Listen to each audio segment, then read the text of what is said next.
waxaan rabaa inaan kelmad yar ka iraado arrimaha ayaamahan dadka dhagahooda ku dhacay ee ka jiray magaalada Laascaanood ee gobolka Sool. runtii arintaas waxay ahayd sanadii 2023 markii gobolka Sool xaalad dagaal ay ka soo cusboonaatay horana qaybo kamid ah gobolkaas xaaladda deegaamada Puntland uu si unuga duwanaa wax kasta ha sababeene 6 February in isimada dhaqanka oo dhameystiran oo gobolkaas ama goboladaas ee Sool iyo Cayn ay isugu yimaadeen kulamo go'aan ay soo saareen iyadoo marka xaalad dagaal lagu jiray dawladda Puntland oo marka arrimihii halkaas ka jiray kaalin mug iyo miisaan la kaga jirtay waxa la go'aansaday in go'aankaas la tixgeliyo wixii ka dhalanaya oo sharciyada ama hadhow sida la yeelayona dadkaas inta maadaama xaalad gaar lagu jiro ay intaas ku sii socoto iskuna sii maamulaan ama ku sii shaqeeyaan si ku meel gaar iyaga ayaa isla isimada ayaa yimid Puntland meelo kala duwan maray dadka fariin gaarsiiyay kuwaas oo yiri annaga ayaa talada ama shir dadka dhulkan wada degan oo halka horena Puntland u wada dhistay ama Puntland isugu keenayna sidii arinta laga yeelno iyadoo taa la sugayo ayaa waxa timi in dawladda federaalka Soomaaliyeed oo dawladdii Soomaaliyeed oo mas'uuliyad weyn ay dalka ka saaray ama difaac iyo argagixis ka difaac ama dibad ka difaac ama adeeggaarsiinta bulshada Soomaaliyeed ama isku wadka dalka ama dawaayadan inay taas opposite-keeda oo ah kala qaybinta isku dirka qabiil qolo gobol iyo burburinta nidaamka federaalka in dhaweyd ku mashquulsanayd ayaa halkaas soo dhex gashay dad laga yaabo inay siyaasadana ku cusub yihiin aragtidooduna aysan ballaarayn na ay la jaan qaadeen oo halka joogay taas oo sababtay in intijaahi meeshaas ku socotay dawladda Puntland ay ku xurmeynaysay ku taakuleysay ku dhowraysay in laga leexday oo wada kale la aaday wadadaas oo ah in dadka la iska horkeeno in Puntland dhulkeeda iyo dadkeeda dastuurka ay ku dhisan yihiin iyagoo midaysan bay wada dhisteen in lagu xadgudbo haddana dadka ka shaqeynaya arrimahaas aysan ugu muuqan inay wax weyn faraa kula jiraan ay laga yaabo qaarkood inay ugu muuqato inay wax fudud oo caadi ah ay ka shaqeynayaan eedda ugu badan ay leedahay dawladda federaalka oo waxaas ka shaqeynaysa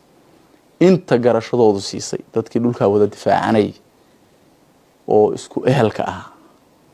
oo isku deegaanka oo isku dadka in la iska horkeeno oo la isku xurbiyana iyagana degarashadaas inta garatay oo dhowrtay oo xurmaysay oo aragtiya cad ka qaadatana waa ku mahadsan yihiin gobolka Sanaag iyo Highland oo Puntland buu ka mid yahay waad aragteen gobolkaas taariikh gaar ah buu leeyahay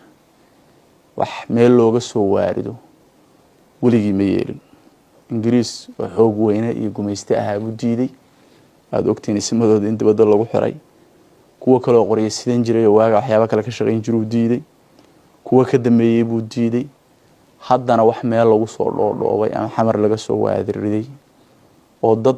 ay wataan wadana kale yihiin